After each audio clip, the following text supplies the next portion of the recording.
Hello, my name is Aspen Taylor, and this is my Module 5 project.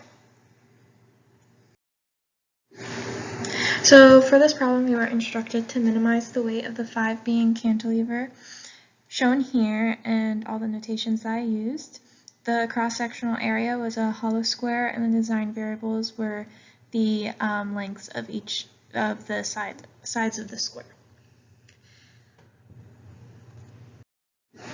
So first I found the objective function and the constraint function. So for the objective function, it's just the weight of each of the hollow squares, and I've found the area of each side of the hollow square and then did some simplifying and ended up with this equation right here.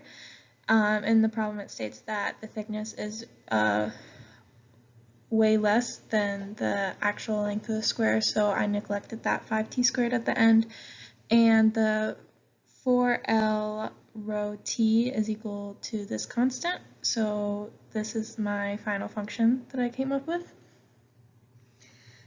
For the constraint, the deflection must be less than or equal to 1, so to find the deflection, I used the segmented beams method to come up with this equation. For the moment of inertia, it was the outside moment of inertia minus the inside moment of inertia. So I came up with this, and earlier we had set the FL cubed over 2ET equal to 1.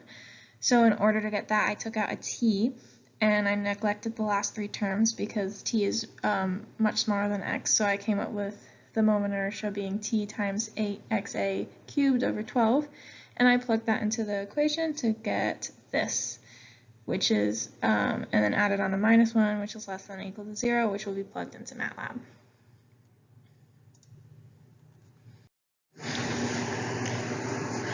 So those functions were plugged into the SLP and SQP functions. So SLP is a first order method, and it's more efficient for large numbers of design variables. SQP is a second order method, and it's more suited for nonlinear problems, and it also has a reduced number of iterations compared to the SLP, which I found interesting because you can actually see that, at least when I conducted the problem in MATLAB. I was wondering why SQP had less iterations than the SLP. With that being said, this is the solution. These are the plots that I graphed in MATLAB.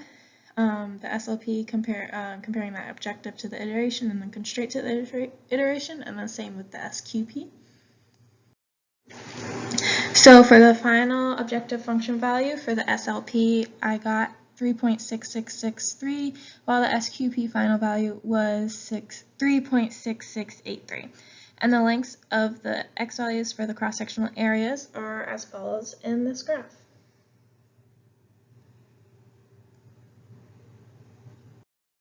And these are my references.